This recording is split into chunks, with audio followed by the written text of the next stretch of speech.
Did I say blank game?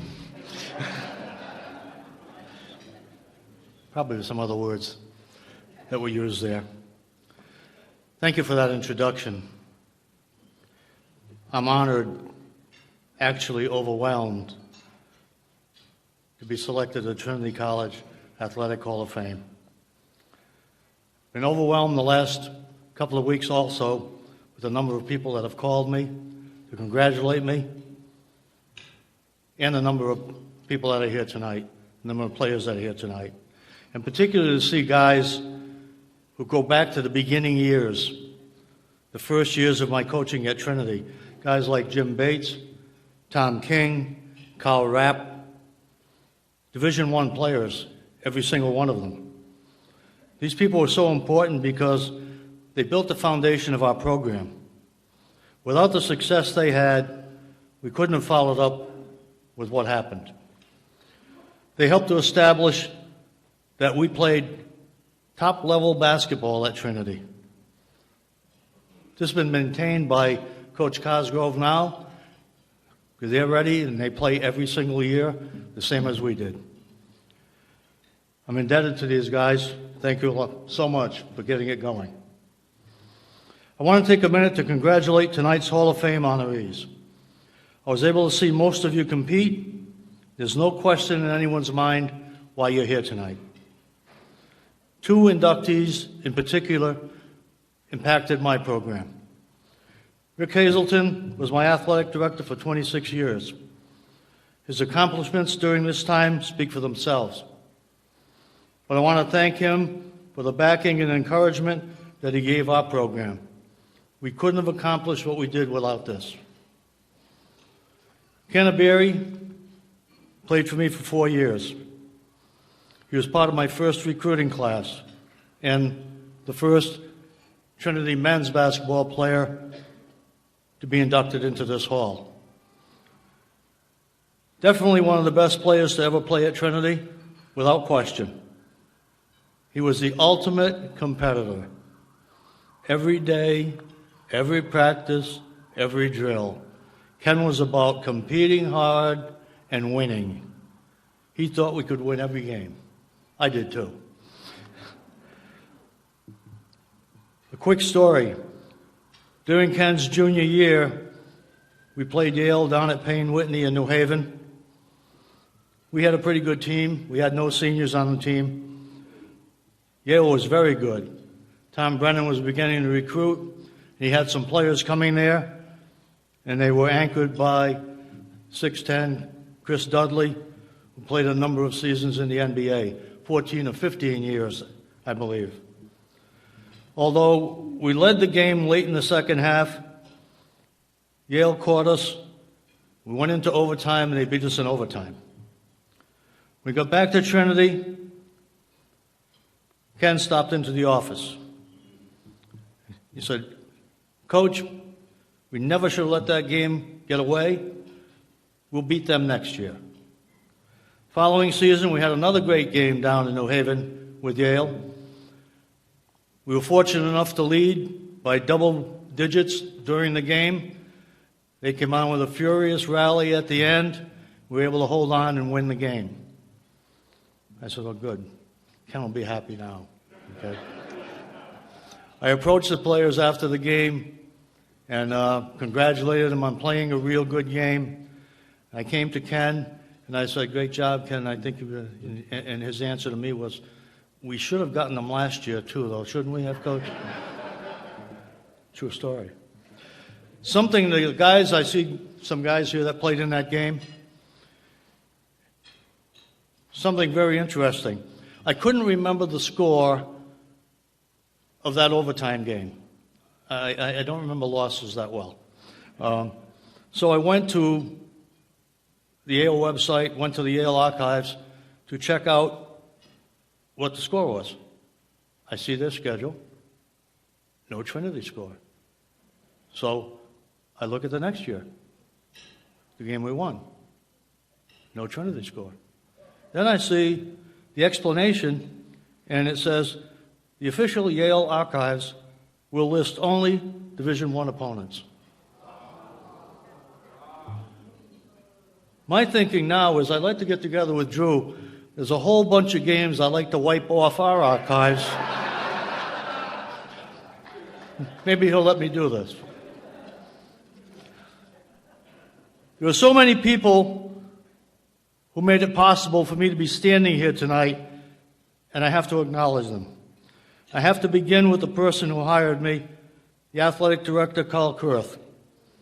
He had the courage to hire a high school coach over an impressive list of Division I assistant coaches, former Division I head coaches.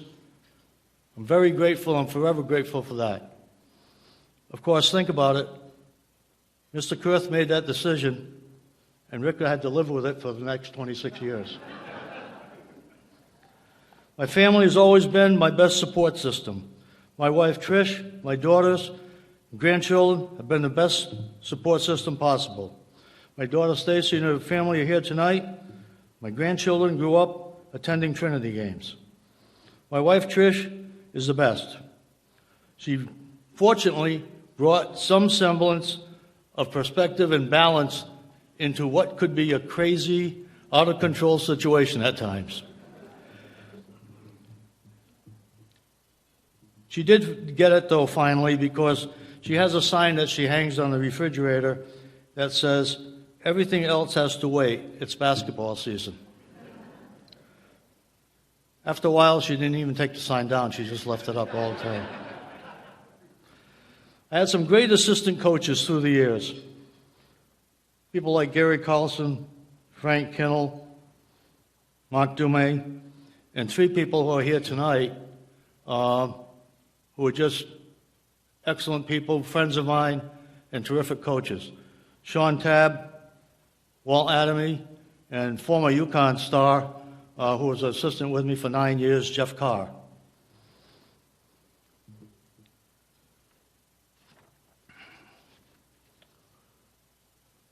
I also want to mention a person who helped us through the years, Stan Twardy. He couldn't make it here tonight, but he supported us and supported me as he continues to support Trinity Athletics and Trinity College. We used to discuss strategy. He was on the phone every morning with me, pointing out the mistakes I made during the games.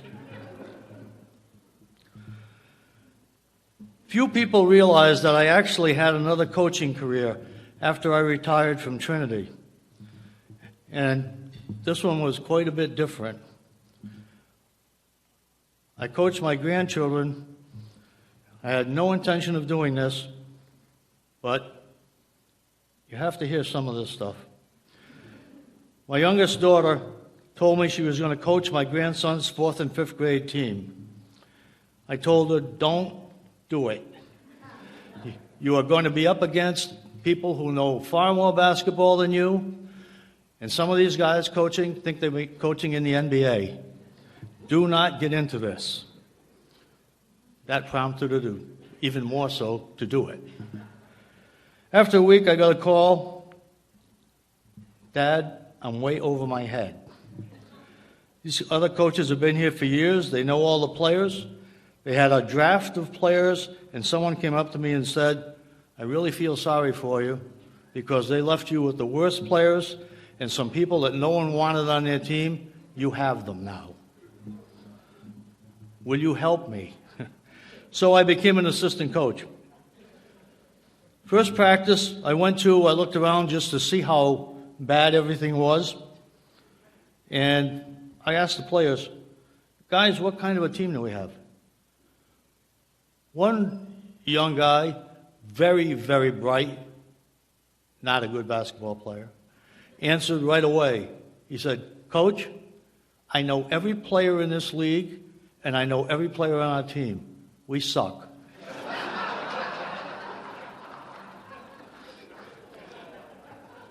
First game I coached was almost my last game. Game began. We get the ball, drive to the basket, double dribble, travel, 4 steps. Okay, travel. Okay, this is the way the league is going to be. Okay, goes down the other way. double dribble, 5 steps, travel, 2 points. So as the referee's coming back down the court, I said to him, "You got to call him on both ends." I said, "You can't do that." Shh. Whistle blows. Gym packed with people. Silence. He said, "If you talk once more during this game, you are out of the game and out of the gym." My career was almost done in 2 minutes.